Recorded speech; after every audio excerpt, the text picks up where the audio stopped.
Well, the things that I experienced with him were monster-like. That stuff almost destroyed my life. The Combs family once looked like a fairy tale come to life. Flashbulbs popped as Sean Diddy Combs and his sons Justin and Christian posed on red carpets in custom suits, the proud patriarch grinning while the boys basked in the glow of inherited fame. They were the heirs to hip-hop royalty, raised in sprawling mansions, mingling with presidents, athletes, and movie stars. The Combs brand meant success, resilience, style, an untouchable dynasty. But as the headlines slam across our screens today, that image has curdled into something darker. The dynasty is not glittering anymore, it's unraveling under allegations so disturbing they threaten to wipe the family name from the cultural map entirely. The once unquestioned empire is suddenly being spoken about in the same breath as criminal conspiracies, hidden vaults, and manipulation at a scale most of us never imagined. They once worked together a long time ago. They're not friends now. They don't like each other. And yeah, 50 has taken every shot, especially when Diddy has been down. We've seen moguls fall before, but this feels different. Diddy isn't just another music boss. He was the guy who turned Bad Boy Records into a cultural powerhouse. The man who made toasts and private jets seem like Tuesday afternoons. He built Revolt TV, launched clothing lines, signed artists who defined entire eras. For years, the message was clear: if you wanted to touch the pulse of hip-hop and luxury, you had to go through the Combs family. That rise was so dizzying that the cracks beneath it were easy to ignore. But now, those cracks are chasms. Lawsuits, raids, and whispered testimonies are painting a portrait of excess, twisted into something grotesque. The aura of prestige has been stripped away, replaced by courtroom sketches and accounts of women lured into nightmares behind mansion doors. End. One of the allegations was that Diddy had the Philadelphia rapper who dated Nicki Minaj. Immediately, people identified the rapper as Meek Mill. The most explosive of these accounts lands squarely on Justin Combs. According to a lawsuit filed in LA County Superior Court, Justin allegedly used his father's connections as bait to lure a young woman from Louisiana in 2017. The promise was bright: a possible TV gig, networking in Atlanta, a weekend where doors to stardom might finally swing open. But what she claims happened instead was chilling. She says she was picked up in a black SUV, driven to a Beverly Hills property known as the Glass House, and quickly realized she wasn't in for a glamorous trip. Locked inside, pills were delivered. Then masked men arrived. She recognized one of them by stature, by mannerisms, by hearing Justin call him Pops. It was Sean Combs. What followed, she says, was a weekend of terror that left her broken, manipulated with the false promise of a career, and haunted by the intimate photos she had sent to Justin that he allegedly kept as leverage. The very name, the Glass House, has now become shorthand for a darker legend. On the surface, it was one of Diddy's many lavish crash pads, a Beverly Hills jewel for parties that ran until sunrise. But insiders whisper it wasn't just another mansion. They call it a fortress of secrets. This was where, according to multiple claims, so-called freaks unfolded, orchestrated marathons of excess and degradation, meticulously staged like performance art. People close to the investigations insist that cameras weren't just for decoration. They say the house had hidden recording systems tucked into its walls, creating a blackmail vault of compromising footage. If those whispers are true, it explains a lot how Diddy moved like an untouchable king for decades, why politicians, athletes, and stars alike stayed silent. Was it charm and influence that shielded him, or was it compromat quietly stored away in some private archive? That he has, with others, and just because no one else has been charged, which normally in a RICO case you would have others charged. It was a statute that designed to get mob bosses, trying to get at criminal behavior that's like a web of criminal behavior that you can't necessarily prove, like the one thing or the statute of limitations expired on the other thing, but you're just showing this bad guy who's operating what's clearly an enterprise that over and over engages in criminal problems or criminal acts. The lawsuit filed against Sean and Justin Combs doesn't only name them, it also points the finger at Combs Enterprises and Bad Boy Entertainment, accusing the businesses themselves of negligent supervision. That line in the filing cuts deep, that the corporate machines which built Diddy's empire might also have knowingly enabled his darkest impulses. We are watching in real time as the polished brand of Bad Boy is recast not as a hip-hop powerhouse, but as a potential crime syndicate, hiding behind music deals and glossy magazine covers. The complaint demands damages for lost earnings, physical harm, and emotional trauma. For the public, though, the cost already feels colossal. This isn't just one man's reputation on trial, it's a whole dynasty, father and sons now lumped together in a scandal that reads more like a Hollywood thriller than real life. Man, you doing it, man. You deserve it, Daddy. You putting in that work. Proud of you. I love you. And the trouble doesn't stop with Justin. Christian Combs, better known to his fans as King Combs, is facing his own allegations tied to an incident on a yacht in the Caribbean in late 2022. A crew member, a 25-year-old woman named Grace O. Marquea, says she was pressured to take shots that she suspected had been spiked. She describes being cornered, grabbed, and coerced into a degrading encounter. She even claims the yacht's captain was paid off by Sean Combs to keep it quiet. If true, that detail alone would confirm what many already fear, that hush money was the oil that kept the Combs machine running smoothly whenever scandals threatened to surface. Christian has denied the allegations, but the parallels between the accusations against him and the stories tied to his father are hard to ignore. The conduct described is strikingly similar, the new lawsuit says, and it appears that Combs' penchant for violence is shared by his son. That line will haunt the family for years, whether it proves true in court or not. The image of a wholesome family vacation, father, sons, friends, music, is now recast as something sinister. That Stammarn yacht trip, once painted as a bonding getaway, is described instead as a hedonistic circus, with suspicious guests, producers with cameras at the ready, and staff caught in situations they couldn't escape. O'Marquis' complaint even references footage allegedly captured by a music producer in the cabin, showing groping her. If that video exists, it would confirm her claims and further solidify suspicions that the Combs Circle documented these incidents as part of a wider pattern. Once again, the question looms, was this just reckless behavior by pampered heirs, or part of a much more deliberate and organized system of manipulation and control? Welcome back. A hearing is set for next Tuesday in the case for Sean Diddy Combs. This just days after jurors delivered a mixed verdict in his trafficking and racketeering. We can't ignore the timing either. The lawsuit against Justin hit the courts the same week Diddy's own trial in New York was entering its final stage. As lawyers wrapped closing arguments in a human trafficking and racketeering conspiracy case, the news broke of yet another complaint against the family, one that linked father and son directly in a chilling story of a young woman lured to Los Angeles. Imagine sitting in that courtroom as jurors heard about Diddy's alleged criminal enterprise, and then stepping outside to read headlines that his son was accused of helping orchestrate an almost identical nightmare. The synchronicity was almost cinematic, as if reality itself was underscoring the message. The dynasty wasn't just collapsing, it was rotting from the inside out. Continue to engage in all these freak-offs with him, and he sounds really pissed off. Hey, I really don't know what's going on with you, but I just want to just give you a heads up that I'm about to really disappear on you. You feel me? I'm not going to be playing these games with you at all, at all. So I don't know, you think you silent treating me, and you think I'm going to be, nah.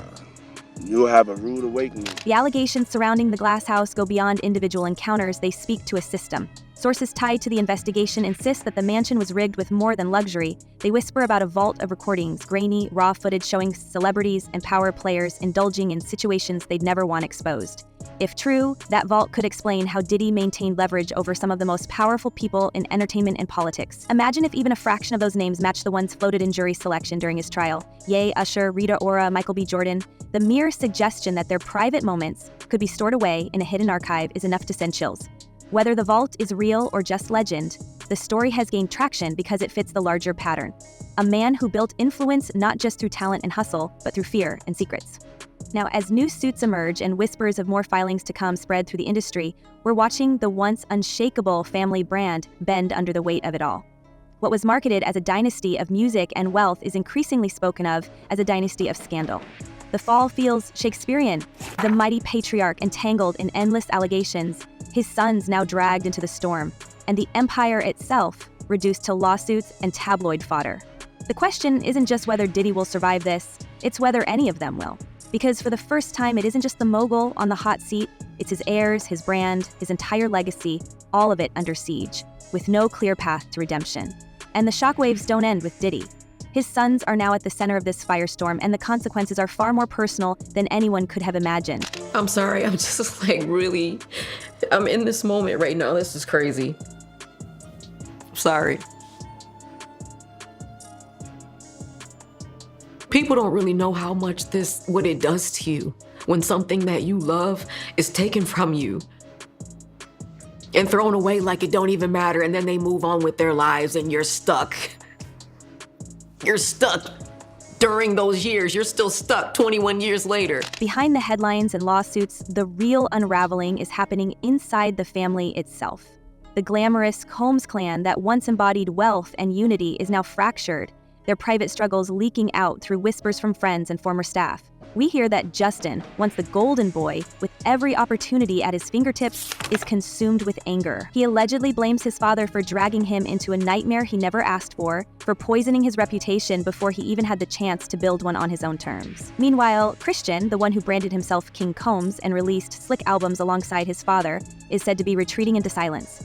He's reportedly cut ties in hopes of salvaging what's left of his career, distancing himself not just from Sean, but from the Combs name entirely. For years, they were positioned as heirs to a throne, and now they seem to be battling depression, paranoia, and the crushing weight of being associated with a legacy that feels less like royalty and more like ruin. He's a dope rapper, but I think sometimes Meek falls victim to, I have to explain myself because they be playing with my name. Yeah. And the more he responds, the more they... It's easy to forget that these two young men grew up in the glare of the spotlight. Their first cars were Bentleys, their first parties were at exclusive nightclubs, their names carried clout long before they had proven themselves. But privilege comes at a cost, and insiders insist both Justin and Christian are realizing too late that they may have inherited not only the wealth, but also the sins of the empire. What does it do to someone to watch the figure they once idolized, their own father, paraded across front pages accused of exploitation, manipulation, and cruelty? It leaves scars deeper than any court ruling. And now, instead of being the proud sons who were supposed to carry the family into its next chapter, they find themselves in survival mode,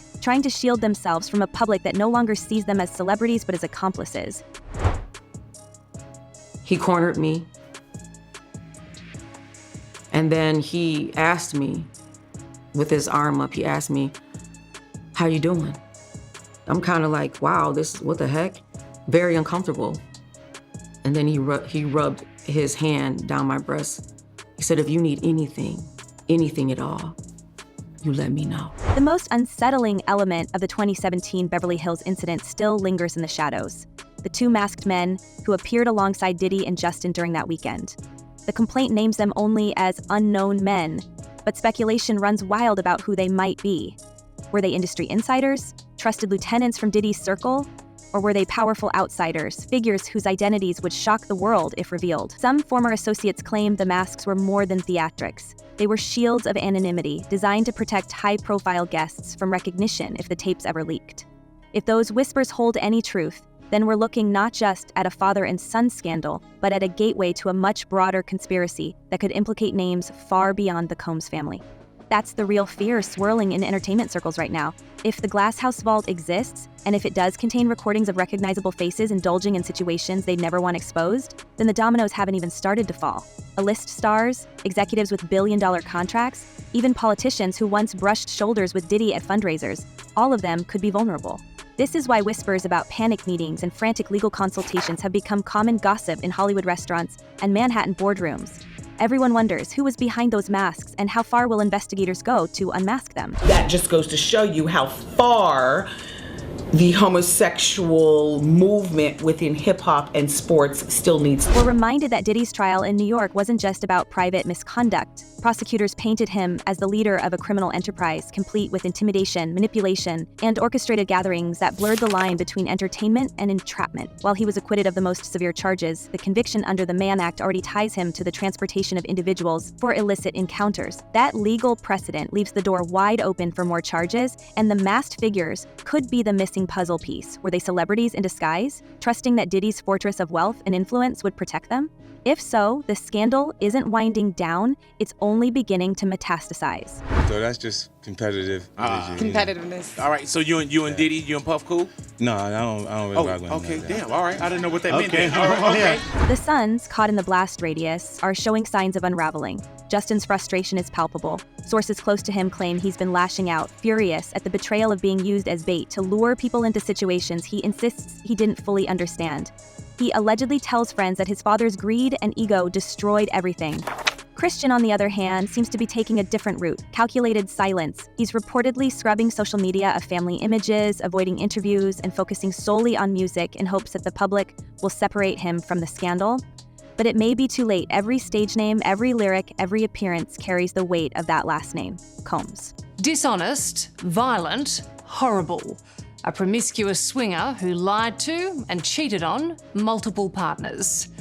Incredibly, that's how Sean Diddy Combs' own lawyers described the billionaire music mogul, currently facing serious trafficking charges in a New York court. As more lawsuits surface, the emotional toll is becoming the real story.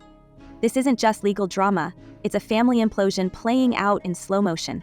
The empire that once dazzled us with red carpets and luxury ads is exposed as fragile, possibly rotten at its core. Imagine growing up believing you were inheriting an empire built on music and hard work, only to realize it might have been funded by exploitation and fear. First, that realization doesn't just damage a brand, it destroys identities. We are watching two young men wrestle with the horrifying possibility that their entire childhood was framed by a lie, and no amount of denial or rebranding will make that truth go away. So she testified, excuse me, that she was Diddy's ex-assistant. She said he her, sexually assaulted her in various ways multiple times. He exacted unbelievable violence against her, threatened her, one point allegedly threatened to take her phone and use anything on the phone. The haunting truth is that dynasties rarely collapse quietly. When the Combs name falls, it may not fall alone.